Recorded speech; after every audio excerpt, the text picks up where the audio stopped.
what drives me more now is the fact that I beat cancer. I realized before I was diagnosed, I was just living like a normal life. That's incredible. Yo. After beating cancer, I started having a vision for my life. I realized there's a purpose that I have to fulfill, and I don't want to die without reaching that destiny that God has for me. Hello, and welcome to yet another episode of the Conversation Capital. My name is Ursula Mariani, and I'm the host and the voice of Reason. Ubonga Bueta Unjani girl. I'm good. How are you? I am awesome, thank you. May have had too much wine. Kadile. Oh, Kadile. I feel so forgiven. I hope I don't disturb his mind. I'm already not sitting properly. You have started. So, the guest that I brought in today, I came across her reel on social media. And reels are like 60 seconds or something like that. But she tells the story of how she was a nail technician with a nail salon, who then went on to get cancer. And as a result, she needed to work from home. And so she started doing these personalized nail press-ons. And right now she's number one nail press-on person in South Africa. Stabile Nxumalo. Stabile, how are you? I am good, and how are you? Thank you so much. Such an honor to have you. Thank you for having me. Thank you for having me. Yeah, at first when I had asked you to come on, you were still living in Durban. You've recently relocated to Johannesburg. Yes. And I remember when you said, girl, I live in Durban. I was like, oh, damn. Because I've been wanting to have a chat with you for a few months, And if you could just walk us through, let's start right at the beginning. Because this is really just a story of encouragement, and I love it. Like I said, 60 seconds real, but I was just like, wow, people are doing the absolute most. So if we could just start from the beginning, let's just start at where you matriculate. What happens? Okay, so I matriculated in 2015, went to varsity like any other good A+ students. I applied for numerous courses, but I wanted to do accounting. But UKZN accepted me for a BSc, a Bachelor in Sciences. I did that for a year. But I realized I don't like it because I hadn't discovered what I like actually, who I am. But I discovered during even in the first 2 months of the year that this is not what I like, because we were doing chemistry and you're putting together chemicals, and I'm like, no, I want to go try accounting. So in my second year, this was in 2016, I went to go do a BCom accounting, right? And I opted for it because my teachers always said I'm good at it. But what I really wanted to be when I grew up, what I knew I wanted to be when I grew up, was to be a businesswoman.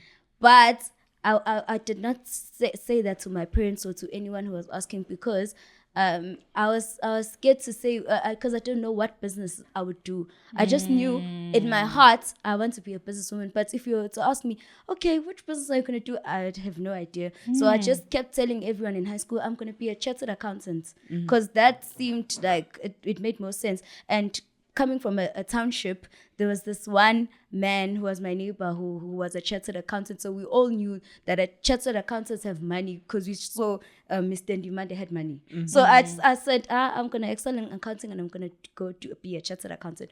But what I really wanted was to be a businesswoman. So that dream of being a businesswoman was forgotten in my high school years, and I went to do accounting. I did accounting, I failed it. And I changed to a BCom economics and supply chain. But fortunately for me, since I was an A+ student, my family, no one in my family was checking up on me in varsity, wanting to see my results. They all thought in 2019 we're going to graduation. They did not know I'm failing school. So I during my first year in varsity, at the end of the year, I decided to start doing nails because I wanted some money, because in UKZN you go on vac from November, December, and January. You're at home. So I thought, I'm not gonna stay at home for 3 months and do nothing. I need to find something that will give me an income. So I decided to start practicing nails. I started nails in 2015, but it was only for VAC. So when I went back to school in 2016 to do accounting, I stopped doing nails because I wanted to focus. But when I got to PMP, because I was at UKZN in PMP, I realized, because PMP is a very small town, I realized that their nails are ugly. Like the nails they do are not up to standard, and I knew I could do so much better. I wasn't doing much better, but I had faith in myself that I could do so much better than them. So during the year, in 2016, I went to fetch my nail stuff at home, and then I started doing nails at Res. That was in 2016. I did nails. 2016, 2017. That's when I changed to become economics. I was still doing nails, and then I did. Yeah, I don't remember the years properly, but I was balancing school and nails. But I realized I don't like economics and supply chain now. But what I'm well at and what I'm excelling at is the nails. So when it was time for COVID, because we were told we were going to be home for 21 days. Before that, I decided to drop out. In 2019, I decided to drop out of varsity because I realized that this is not for me, and I felt like I'm wasting my time there. Because even when I'm in class, I just think of nails. I'd research on designs, latest designs. It was my heart wasn't in it. As a result, I ended up failing the course. So I decided, let me just quit this and focus on business. I did not tell anyone this. I just dropped out. At home, they didn't know. They thought I was still in school. Doing the course you started with? During people accounting. No, they knew I about the changed switch. But they thought I was doing become accounting. So in 2020, we were told we were going to be at home for 21 days. So my family was like, I come back home, because I was also someone who doesn't go home much. I was always alone. Like I was staying alone at Res, just seeing my clients. I'm not someone who's very close with their family. So they told me to come home for the 21 days because I shouldn't be alone. And the 21 days got extended. Like the lockdown was quite lengthy, and I had to come out to them and tell them, I'm no longer a student now. What I'm focusing on nails, because they knew I was doing nails because they'd see the WhatsApp statuses. So I sat them down and I told them, I'm no longer a student. I'm now a business person. Oh, corrupt, you must win. I had to tell them because now we'd see the Minister of Higher Education there giving out laptops. I don't have a laptop. So where's your laptop? So I had to come out to them. And fortunately for me, they were very accommodative. They didn't shout. My granny only said, sir, as long as you're not pregnant. Because I said I have an announcement. They were shocked. They thought I was going to say I'm pregnant. Because my mom, everyone in my family sort of expected me to fall pregnant in my teenage years, because my mom had me at 16 and her sisters all have kids. Like on her dad's side of the family, everyone is having kids in their teenage years. So I had that stigma a bit. So when I told them I have an announcement, they thought I was going to say I'm pregnant. But I told them no, I'm just I quit school. They were supportive of me. Also due to the fact that I had started teaching people how to do nails. I started teaching people during lockdown because I couldn't see clients. Yes, I had to think of something now to make money, because I realized I love making money. So I had to think of something to continue making money, and the only thing I know is nails. So I started teaching people how to do nails. So what I do is I drive to your house, come with all the supplies, and then stay the day or 2 days or 3 days, but not I just travel and just teach you how to do nails. And so the restrictions weren't as hard anymore, and I decided to open a nail bar. I moved to Durban and opened a nail bar. I'm not from PMP, I'm not from Durban, I'm from a small town in between Durban and PMP. So I was studying in PMP. So when I dropped out, I just moved to Durban because Durban's like the business hub. So there was no need for me to go. What is the small town that you're from? Hammersdale. Okay. So there was no need for me to go back to PMP. And already I had a following on social media. People liked my work. But what people liked the most is the fact that my clients would come with different designs, and I'd make it looked exactly like in the picture. So that's what they liked about me, to the point where while I was at Reyes, people would come even from outside of PMP. They'd travel from Durban to PMP to come get their nails done by me. So it only made sense for me to move to Durban.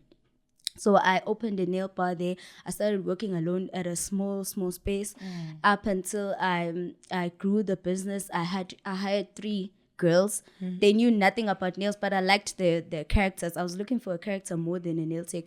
And then I trained them to do nails just like me. That's when I had a nail bar, like a fully functioning nail bar. Then I decided to open another nail bar in PMP because people were saying... How old are you at this point? I think I was 24 or 23. A baby girl doing I think 24. big things. 2 nail bars. Yeah, I had 2 nail bars now. So that means now I had 6 employees now. I had a nail bar in Durban and in PMP. Then, unfortunately, I was diagnosed with cancer now.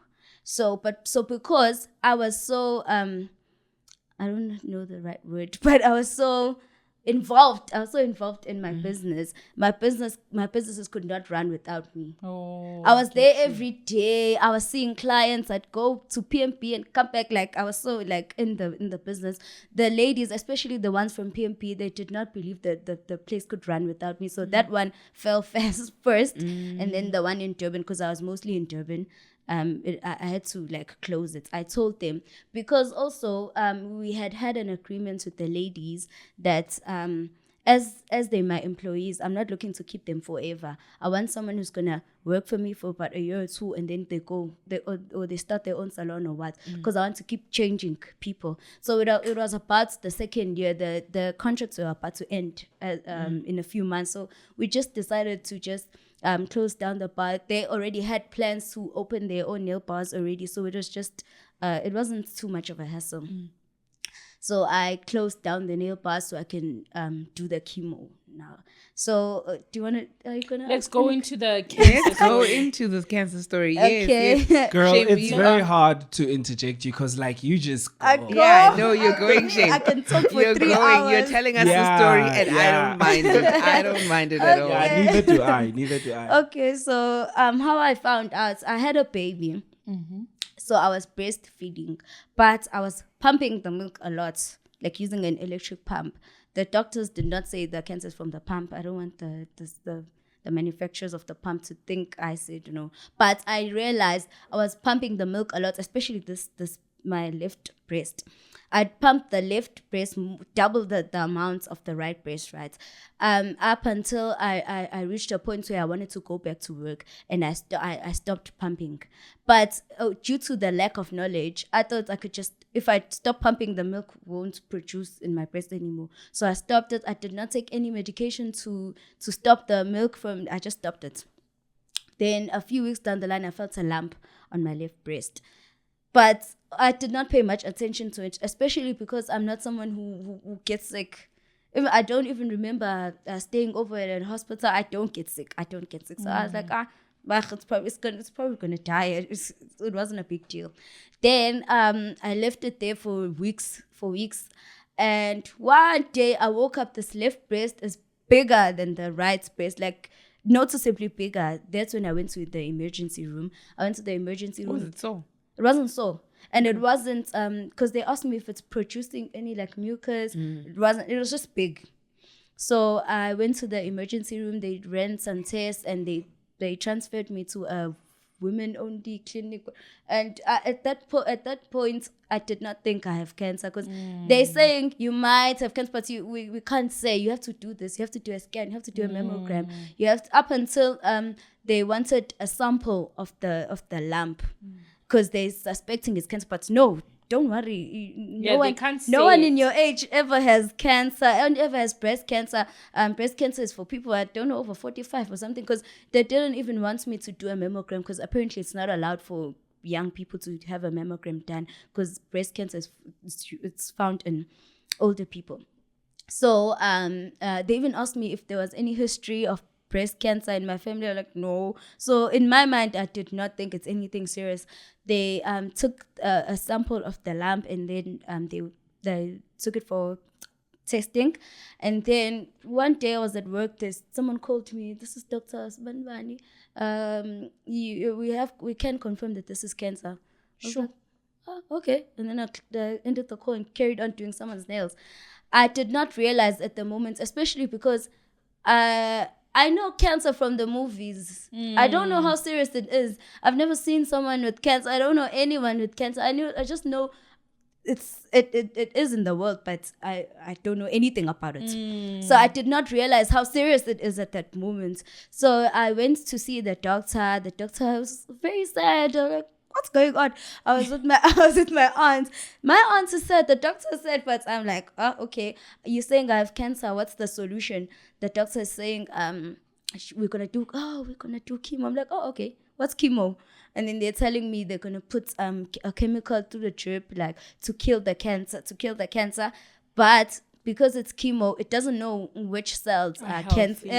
So it also kills the good cells. I'm like, oh, okay, does it work? The doctor said, sometimes it works. I'm like, okay, it's gonna work for me. I have faith that it's not yet my time to die. Oh, that's all I knew. So I did the chemo. Chemo is hard, because for me, I'm someone who, I believe I'm strong. I believe I can do anything. I if I want to do this, I don't want anything tying me down or limiting me. But the chemo like took away all my strength. It took away. I don't know if they're gonna understand this, but like you think I was down to zero. Even my finances, I had to rely on my partner, of which I hated that. Even from high school days, I did not want anyone to buy me anything. But now I had to humble myself and had to get an allowance and all those things. And I can't, like, sometimes if I want to drive, I can't go. Like, I was just limited. It was like I'm in jail. The chemo, the first one I did for 3 months. I'd go to the doctor every 3 weeks. So when you have the chemo on for like that week, it's like you're as good as dead. You're in bed. You have a lot of nausea. You can't function. You can't eat certain foods. You can't be with people because they're saying your immune system is low. If someone were to cough, get an infection. and then you'd also get a cold. And sometimes I'd feel very weak and I have to call the doctor. Fortunately, my doctors were on call like 24/7. You can call the doctor and then they're gonna meet you at the hospital. I'd be rushed to hospital to get admitted and to get a drip, like to make sure I'm fine. So I did that chemo for 3 months and I did another chemo for another 3 months. But that one, it wasn't as hard. That chemo I did for the second 3 months, I think I went there every week. But it wasn't as hard as the first one. Yeah, so it was a relief of sorts. It made me feel like, okay, I'm getting better. Yeah. Where were you living at this point? Were you living with your family for support? And I was living at my house with my partner. Okay. But it felt like I was living alone because, men, they're not, he wasn't that caring to, you can. And I felt like I was living alone. But at the same time, I did not feel, I was so used to having my own space, even from varsity days. I didn't want to go back home and share a room with my aunts. I'd rather be alone and be in my own space. But they were calling me every day. My aunt was calling me every day. They'd call me to find out how I am. Like, people kid, but I was just alone for most of the time. So I finished the chemo, and by God's grace, it worked. Because sometimes they say it doesn't work. Yes. I don't know how that works, but by God's grace, it worked, and the lump was gone. The lump was gone. But I was transferred to a surgeon, and the surgeon said they have to cut off the breast. Because what brought me to the hospital in the first place was it's being enlarged, right? So they believe there may be some cancer cells in the skin. The thing with doctors, they also don't confirm anything. They're thinking maybe they're it's this. very careful about So maybe it's this way. So just to be on the safe side, we're gonna have to remove the one breast. So I went for surgery. They removed the breast, and then after that, they told me I have to do radiation. Yo, this story is going at 5 million kilometers per hour. It keeps getting worse. And you're telling it as though you're talking about something you saw in a movie, you know. No. And these are things like that I said, it's happen to censored. you, and yo, I'm just amazed at how you're telling the story, really. But yes, please continue. Okay. Radiation. Yeah, I did radiation. Radiation, you go there every day, but it's not painful. Yeah. It's just Oh, a is it? machine. It's just a machine. It's like an X-ray machine, I think. Okay. It just goes over your body. Yeah, You it just emits still- something. Yeah, some Yeah. rays or something. And I did radiation, and it was only for 6 weeks, and that's when I was done with my treatment. But they weren't allowed to say I'm cancer free. But I knew I'm cancer free. I started trying my best to go back to normal, because I knew after this, I don't want anyone saying I must do chemo or something. No, I'm done, according to me. But my doctor did not want to say I'm cancer free, because the doctors believe cancer never leaves you. They believe it's still in my body, but they can't see it. It's gonna come back later, so they don't want you to celebrate and say you cancer free. But still, I rang the bell. Do you see me ring the bell? I rang the bell. I'm like, I'm cancer free. So I started trying to go back to normal, trying to plan my life again, trying to get back on my feet. But because I did not have the money at that time to open a salon again, and I didn't want to ask anyone, I decided I'm gonna start doing nails at home. I had to find a way to do nails at home, because nails is the only thing I know. So I that's when I started doing press-on nails. That's when you now see me on social media talking about press-on nails. Press-on nails have been there for years. They did not start with me, but I thought I should try to reinvent them and try to find something new about them, try to make them appealing. So I started making them custom made to that specific client. Because when you go to like Clicks or Discount, you see a French range, tip, yeah, and they come in different sizes. But the difference with my ones, I measure your nails first and then make them for you. So I'm basically still your nail tech, but I'm not with you. You can't see me. And I liked the option of press-on nails better, because I could work from home. I could work in my time, and I could reach more people in the country. Because while I still had a nail bar, I could only reach people in Durban. Even people from Joburg, when they come to Durban, they knew that they had to come see me. But they still like my nails, but I can't do their nails every month. So doing press-on nails allows me to work with people all over the country. That's when I started doing press-on nails. And then it started really working out for you. And it's still working out for me. It's working great for me.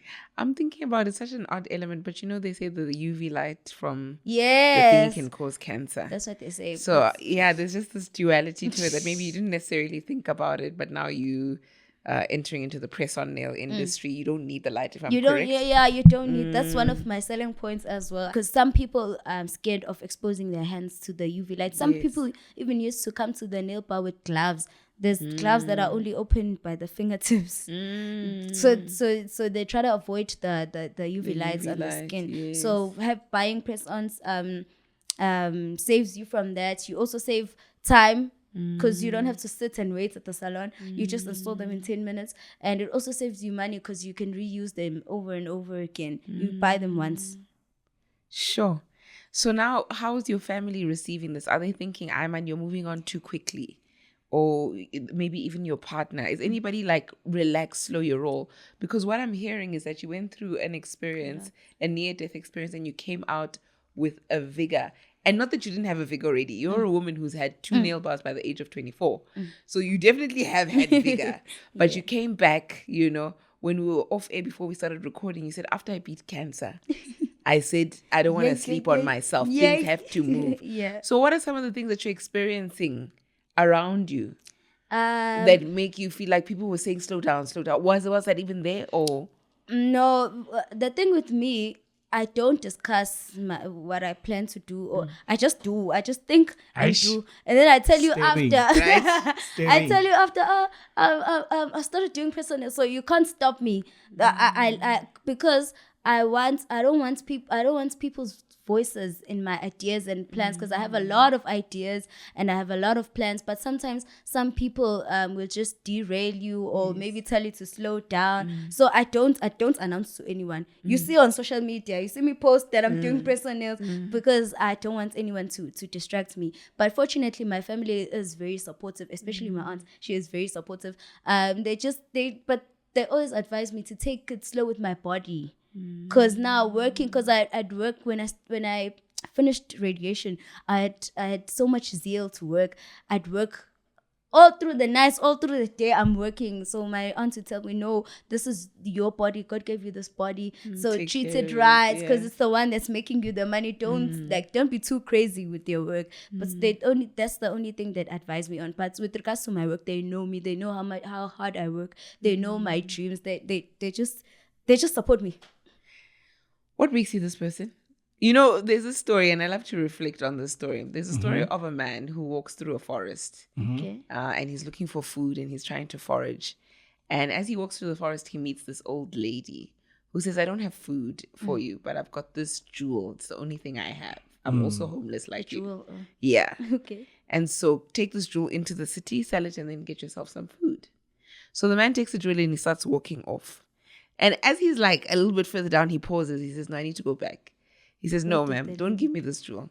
Give me the thing inside you that allows you to give me the jewel. Right? So sometimes we sit with like people that are so wise, people that are so zealous for life, people that are so, don't just give us the story. Tell us what makes you this person. Is it your parents? Is it your aunt? Who were you watching as a young girl that made you so, because when she was saying, so you saw how in awe I was. I'm like, and asking her, how old were you? I had to be like, how old are you? Like, who did I just invite into my living room? Who is this person? You've done so much at such young. So don't just tell us a story. What makes you this person? Okay, I think what makes me besides what I went through, because you're asking from even before the cancer, Yes. I realized that your life is in your hands. Like, you are responsible for you. Every decision you make decides your destiny. So if you're gonna sit and not do anything, you're not gonna get anything. So I realized that if I want something, I have to work for it. I believe so much in hard work. I don't believe in handouts. I believe in working for what I want and working for what I have. I don't know, maybe I got it from my family. I don't know. But what drives me more now is the fact that I beat cancer. I realized before I was diagnosed, I was just living like a normal life. That's incredible. Yo. I was living to pay my rent, to pay the salaries, to buy food. But after beating cancer, I started having a vision for my life. I realized maybe I'm on earth for a reason. There's a purpose that I have to fulfill, and I don't want to die without reaching that destiny that God has for me. So I started having a different outlook on life. Before the star before is a difference now. It's a different star. Yes. The star now has like, I want to do this in, the vision boards.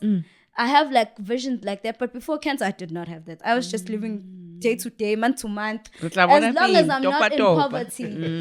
I'm not in poverty, I'm fine. But now I feel like God saved me for a reason. Like, I have something to do, so that's why I have so much zeal for life now, and I'm just grateful that I didn't die along with the cancer. Sure. This is amazing. What a story. And you're saying you're only 26, ne? Yeah, I'm 26. And then I know there's a story that went around. You've got a YouTube channel. Yes. Music. Yes. Walk us through, firstly, the YouTube channel. And then secondly, I mean, you only started 2-3 months ago, but I believe that you've helped an underground artist become, yes. Okay, with regards to the channel, I started the channel during my chemo journey, because I felt like I wanted something to do, because I was so bored.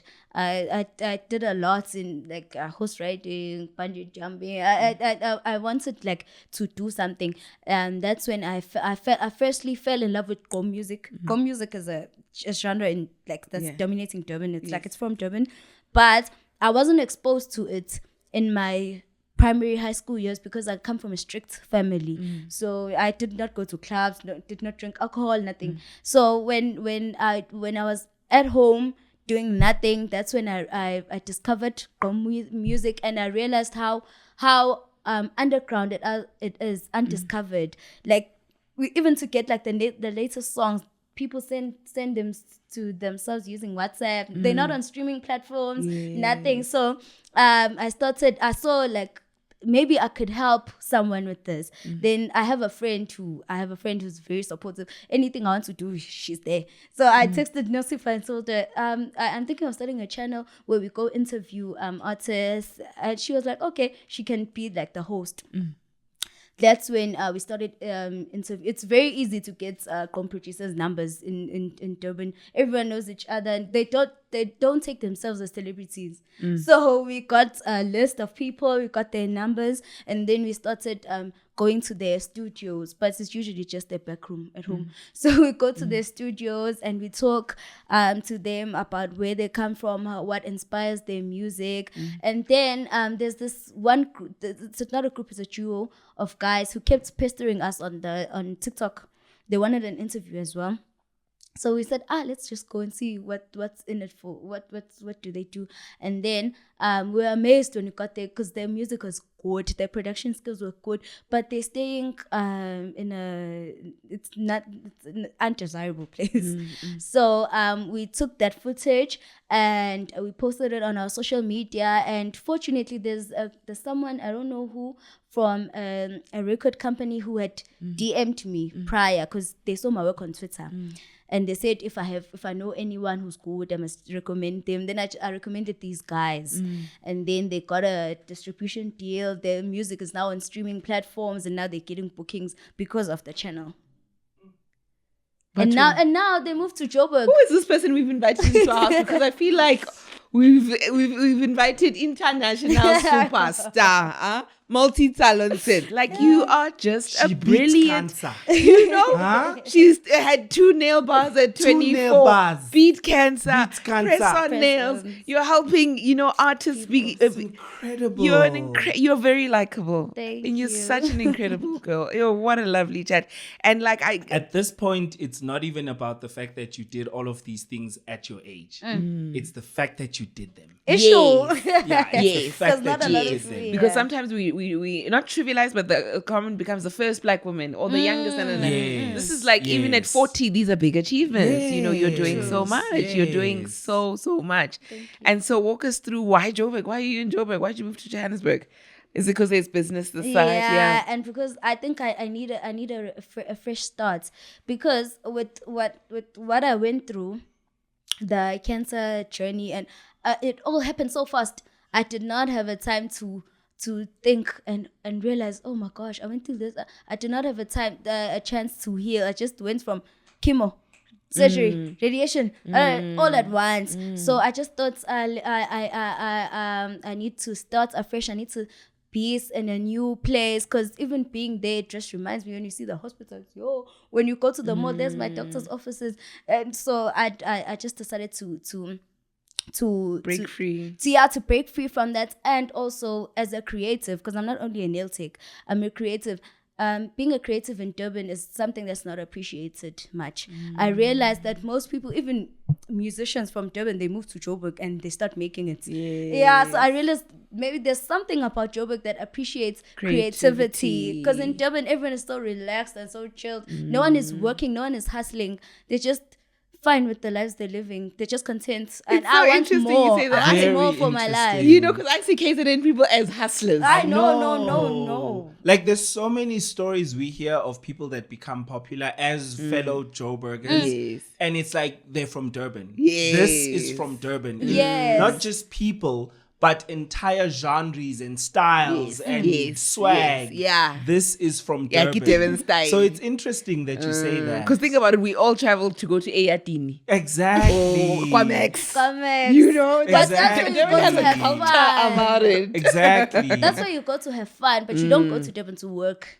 You go to Okay. Durban for leisure. There's the beach. There's people come to Joburg to hustle, and I think there's so much more for me in Joburg more than in Durban. Because in Durban, it's all about like who you know. It's not about your skill. It's not about your talent. No one cares about your talent. It's just about connections and I don't want to say fake lifestyle, but a lot of them like it's all about what you have, not about what God gave you. You know, there's so many angles one could approach this conversation with you. Apart from the, as I mentioned earlier, apart from the fact that, thank you, right? Because, I mean, in as much as it's a remarkable thing, like it really is, the fact that at that young age, I was so scared of taking risks at that age, 24. Like, I'm not even kidding. I was so afraid. The only thing that was on my mind was finishing school, making sure that after school, and then I start hustling for a job. After hustling for a job, it never clicked to me. The only time where I felt like I'm capable of actually starting a business and seeing it being successful was already when I had entered the workplace and I saw how good I was in the workplace. You saw your potential. Thank you. Yeah, my potential was revealed to me. So your potential was revealed to Early you before that. You said, I'm coming for this life. Yeah, it's quite incredible because I can also hear it in the way that you approached the cancer situation, right? Because you already had an attitude that most people wouldn't have, right? Because most people's attitude would just go south. Yeah, I'm woe is dying. me. She's like, hey, doc, I don't want Yeah. you to tell me anything. I said I'm done with cancer. Exactly. So I'm curious though on your comment in terms of should I say comment, but rather your opinion and view. You haven't yet experienced much of Joburg. You just week. moved here. Yeah. I mean, you know, we'll plug you on some Please on do. some spaces and places, you know. Opportunity more But than anything. so I suppose I was going to ask the question from a perspective of what would you then say to the people back home? Okay. But I think it's more, it's still too early to ask that. I think what's more appropriate to ask is compared to where you come from, what are your expectations of where you are now? Now that you are in Joburg and What you're are my beginning- expectations? Yes, Oh yes. my goodness. I expect to be appreciated in terms of my art. If you've seen my artwork, Absolutely. this week I drew teacher's interest face on a nail. Imagine a nail is so small, but I drew a face. So I expect to be appreciated. I expect a lot of opportunity because I'm just looking for opportunity. I know if I can put my foot in the door, I'm gonna excel because I know what I want. I know my potential. I expect for my potential to be maximized. Wow. Yo, girl, You drew a face on a nail? On a nail. I don't know why, but I on a think nail. I saw that. Yeah, we all did. Yeah, think it I went Just saw don't around. that. notice me. I got the idea from someone in the US. I've never seen it being done here, but I have this sense in my heart that if I can see something, if someone else can do it, then I can also do it too. So I just decided to try it out, and it worked. Sure. Wow. And I did not even realize that I have that talent or that skill. I just tried it out, and it worked. You know, as you're telling the story, I'm relating it to the experience of just being like, okay, Ursula, put yourself out there. Whereas in other instances, I think before starting the podcast, I was actually quite a private person. And so, you know, and then since then, I've always had this thing. That's the first thing, a bit of advice that I give people. Like, no, take a chance on yourself. Put yourself out there. So now I want to ask that to you.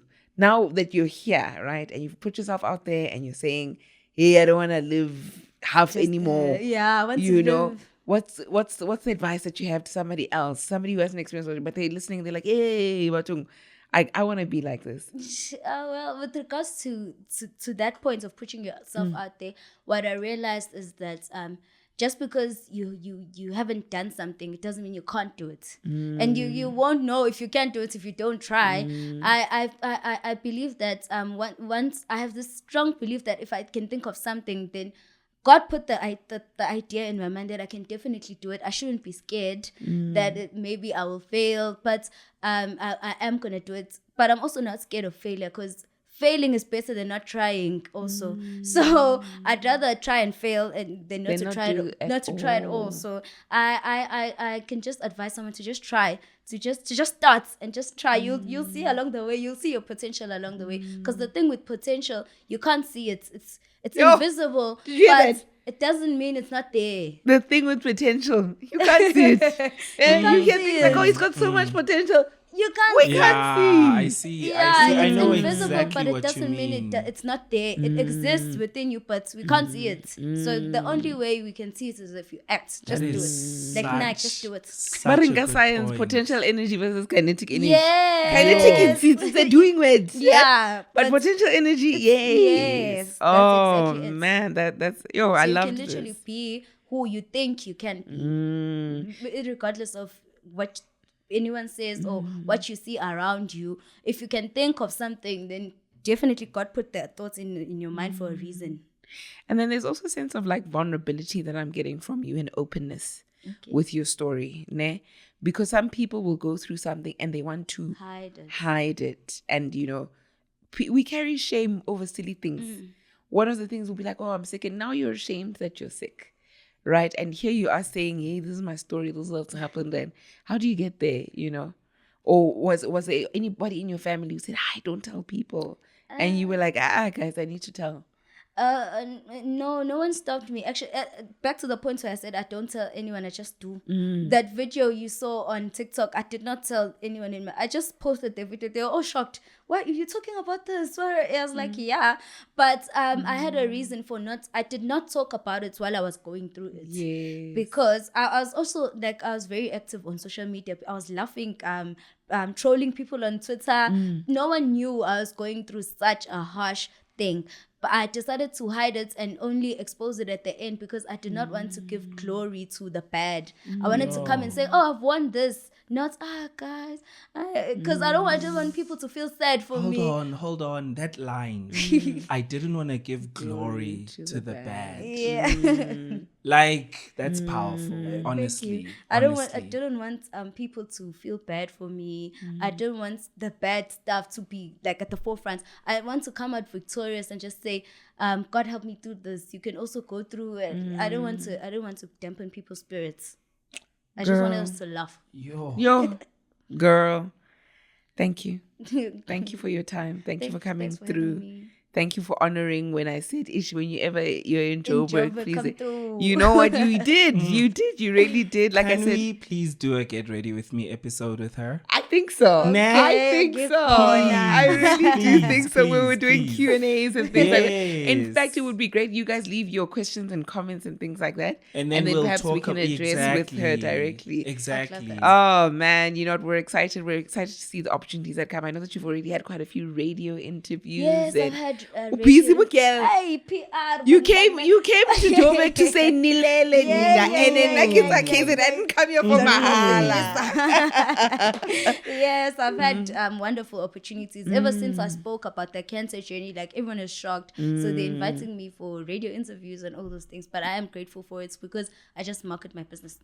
You just market your business. Market it now. How can people get a hold of you? Okay, you can get a hold of, if you want to buy nails, you go to www.nbsnails.com. There you see different designs and you just select the nails you want and then check out. If you want to follow my artwork, go to Instagram @nailsbystar and please share my videos on your stories. And I'm also on TikTok @nailsbystar, but it's just the same content. I just post it on both. But follow both sides, guys. Follow both both sides. And please challenge me. I like challenges. Comment. Can you drop Beyonce? And I'm gonna drop Beyonce. I absolutely love you. You're such a lovable person. I really feel like I'm sitting with the next superstar. Like you're just going so far, and I love your attitude, and I love, and in fact, I must be honest, we've really had really good guests with regards to just overcoming illnesses. Yes. And just running ahead and saying, hey, Ursula, I didn't have time to dwell. If I think of lupus, Atli with lupus, when I was like, oh, well, but you have to drink meds. She was like, yeah, So life goes on, you know. Exactly. And so we've been very grateful to have these very beautiful and inspiring stories, and now we've added you to the list. Sure. thank you. Thank you for your time. Thank you. So that was today's episode of the Conversation Capital. Please share all the love in the world for Usta in the comment section. Like, share, and subscribe. For now, though, goodbye and God bless.